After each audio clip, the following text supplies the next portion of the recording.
Hey everyone, John Bose here, Chair of the Plymouth County Democratic League. I am coming to you tonight with less than 50 days until the general election. On November 6th, hopefully we are going to elect a mostly Democratic House of Representatives and Senate, which will then put President Trump's power in check.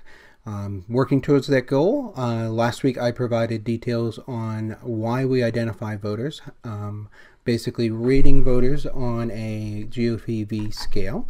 And if you missed it, basically what we do is we rate from 1 through 5, looking at voters and how they're supporting our candidates.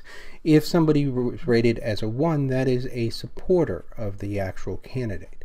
If, on the other hand, the person is not supporting our candidate, that is a 5 on the scale. So basically, what you do is you spend your time looking at voters and talking to them about supporting your candidate and rating them on a scale from 1 to 5. In the middle, we have the 3s, which are the undecideds. And then anyone that is leaning towards the candidates is a 2, and anyone that is leaning away is a 4. Now, as I stated last week, all this information is stored in a database that is used as part of what's called the GOTV effort.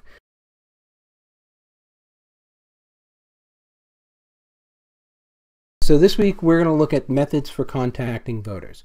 They're pretty much universal for all campaigns, and each have their advantages and disadvantages. And every campaign is going to use each one of these methods several different times in several different ways. But it's important to understand why we're doing this and how we're doing this. So what we basically have are 3 methods that are used pretty much by every campaign on the planet. The first one is the phone.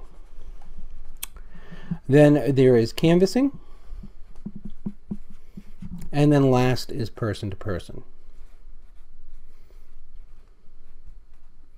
So each one of these methods is used universally across all campaigns. If you were talking about phones, basically you have your volunteers at a central location and you provide with them a list of voters to call. Now, with computer automation, things have seriously changed where you can put together a long list and bang through it very quickly with computers basically feeding the calls directly to your volunteers. You can also use automated systems such as surveys. Same thing, it reaches out to them, the voters that you've designated, and then asks them who they're supporting. Now, the other method is canvassing. Canvassing is when you get a group of volunteers and send them into a neighborhood with a list of voters you want to talk to. They go through the entire list asking people to support your candidate. And the last method is the person to person, and what that is you're asking people to use their personal relationships with other individuals, family, friends, neighbors, and ask them to support your candidate. So each one of these methods has advantages and disadvantages. If we're talking about the phone system, the thing about the phone is that you get really good volume. The volume is very high, but the problem is increasingly modern phones people move to cell phones. So what that means is that they can actually see who's calling them. So that means your contact rate drops. And then the effectiveness is very poor because of the fact that you can hang up on people at any time. So if you're working on a campaign, the quickest way to get through a list is on the phone. You can automate the entire process and just bang through it. But now if we're talking about canvassing, where we're out knocking doors, now with canvassing, your volume is going to be very low. Because basically you're relying on people to knock doors. But your contact rate is going to be very high because people tend not to slam doors in people's face. And your effectiveness is extremely high. People say this all the time, but a Harvard study shows that canvassing is the most effective use of your volunteers' time. What you basically get out of it is when they're in the field and talking to people, it's easy to read body language rather than phones where you can't tell what the person's actually doing, if they're paying attention to you or just being nice and polite and doing yes, yes, yes. Now, the last method is my favorite method and what I think is the most important one, which is the person-to-person. The volume is very high because if you get a motivated volunteer, they can go through their entire contact list.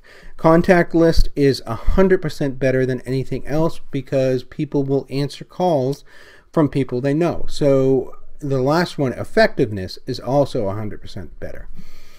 When we're using a person-to-person situation, somebody knows that individual, so it can make the arguments easier for them. Also, they're going to accept the phone call from an individual or a letter. So person-to-person contact is by far the most effective. Now, person-to-person contact takes many different forms. You can do what's called friend bank, where you have a list of every registered voter in a town, and you have your volunteers call through that list only the people they know. You can do a cell phone bank, where you go through your cell phone looking for people that you know and ask them to actually support your candidate. There's also postcard parties, where you get people together and write postcards to other individuals, and you can also use social media. Now, the last two things that I just mentioned, one of the things you've got to make sure you do is the follow-up. If you put a comment on a social media platform and somebody agrees with you, you've got to follow up and ask them to pledge support. So you basically just take a Google form or another form and you actually put together a link and send it to the individual just like the candidate and ask them to fill that out, and that will get your ID. Same thing with postcard parties. If you send out a bunch of postcards, you have to follow up with that individual to make sure they received it and are supporting your candidate. Person-to-person is extremely important because if you get person-to-person contact, the person who reaches out, your volunteer, reaches out to one of their friends, family members, or neighbors, their relationship becomes involved in the actual experience. Now, I bring this up because of the fact that this weekend and then next weekends all the way up to November 6th, we are out knocking doors in neighborhoods. We are hosting postcard parties, and during weeknights we're going to be doing phone banks. If you want to help us win, please come to one of these events. Either come to a phone bank on Tuesday, Wednesday, or Thursday, knock doors on weekends, we do it Saturday and Sunday, or attend a postcard party, or use social media to reach out to your friends, family, your personal network, and ask them to support. So you're going to see a link down below. Click on that link to volunteer and help us out. This is John Bose. Less than 50 days until election. Thanks so much for paying attention. Thanks so much for supporting us.